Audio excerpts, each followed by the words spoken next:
If you own a Weber grill right now, or you're about to buy one this spring, there's a good chance you're overpaying for a name that peaked 15 years ago.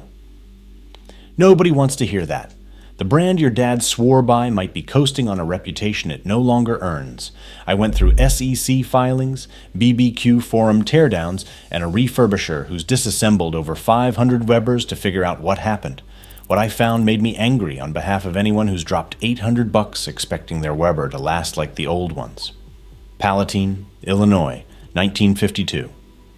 George Stevens Sr. worked at Weber Brothers Metal Works, a sheet metal shop that had been around since 1893. Among other things, the factory welded half-spheres into marine buoys for the Coast Guard. Stephen was tired of the open brazier grills everyone used back then, the flat ones where every gust of wind turned your burgers into charcoal sacrifices. So he took a buoy, cut it in half, added legs and ventilation holes, put a cooking grate inside, and used the dome as a lid. That was it. That was the original Weber Kettle. It went on sale for $29.95, which is roughly $270 adjusted for inflation. Standard braziers at the time cost $7. The thing worked so well that by 1958, grill sales had swallowed the rest of the business. Stephen bought out his father's partner and renamed the whole operation Weber Stephen Products. Revenue grew 15 to 30% annually through the 60s. The Genesis gas grill line launched in 1985 and caught the wave as America shifted from charcoal to propane. When George Stephen died in 1993, he left behind 12 children, 11 of whom had worked at the company at various points. His son Jim took over as CEO and ran Weber as a completely family-owned business for another 17 years. I personally think this era from about 1985 to 2010 was when Weber earned the reputation that it's still selling you today. Those old Genesis silver and gold models, the original kettles, they were genuinely built to outlast you. Then December 2010 happened. BDT Capital Partners, run by Byron Trott, a former Goldman Sachs vice chairman once called Warren Buffett's favorite banker, acquired a majority stake in Weber. The pitch was patient long-term capital for family businesses.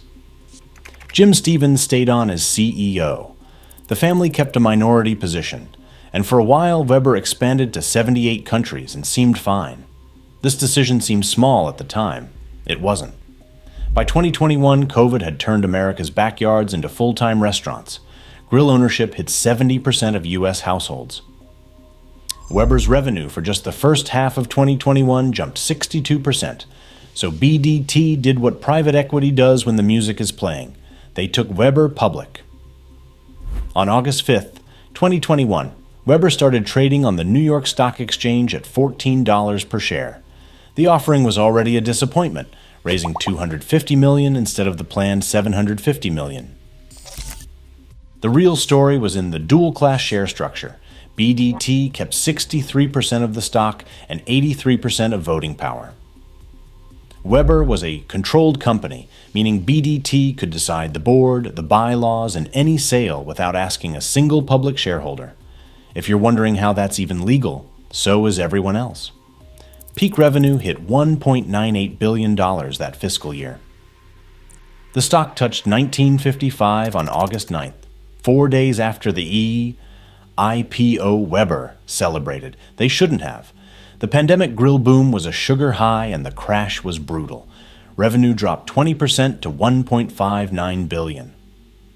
Gross margins collapsed from 41% to 27%. EBITDA went from $307 million to negative $1 million. The CEO left in July 2022. The CMO left. The Chief Growth Officer left. By late 2022, Weber carried $1.6 billion in debt, and over 40% of its stock was being shorted. The stock hit $5.03 on October 24, 2022, a 74% drop from its high 14 months earlier. And that exact same day, BDT submitted an offer to buy back the public shares at $6.25. After negotiations, the final price landed at $8.05.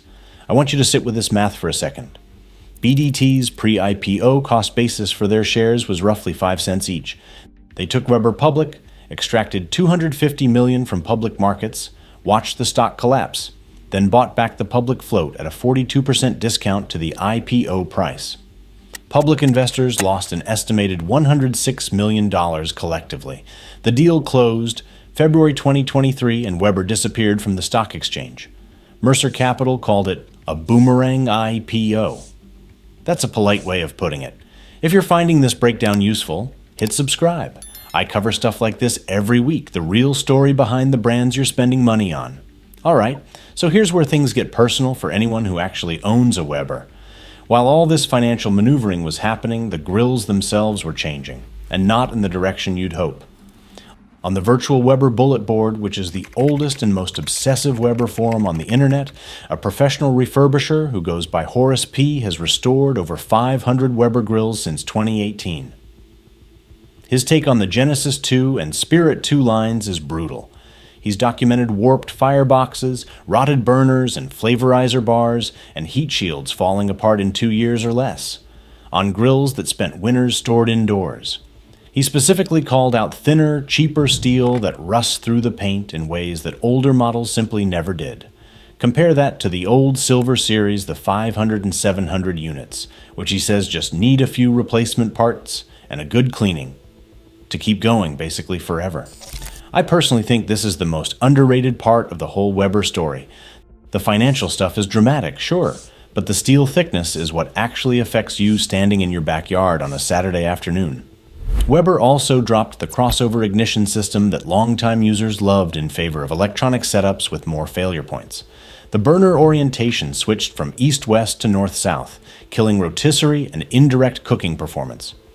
And the Smokefire pellet grill, launched in 2020, became what reviewers called the most controversial product launch in BBQ industry history.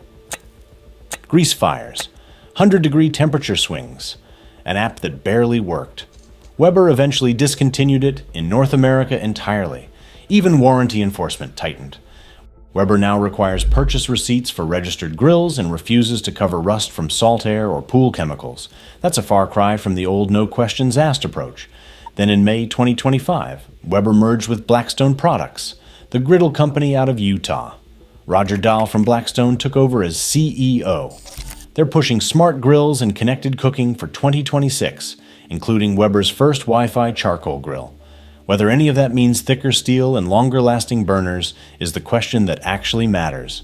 And nobody at the company is answering it. So what do you actually do with this information?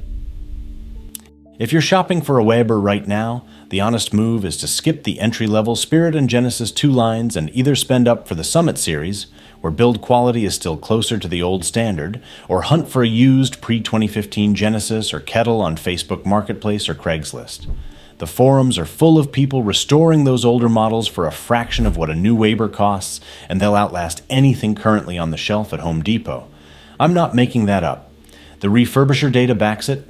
The brand on the lid used to mean something specific. It meant your grill would outlast your mortgage. The financial engineering of the last 15 years has turned that promise into a bet. And if you're standing in the aisle right now, you deserve to know that before you swipe your card. YouTube thinks you'll like this video, so click it. And if you made it to the end, subscribe.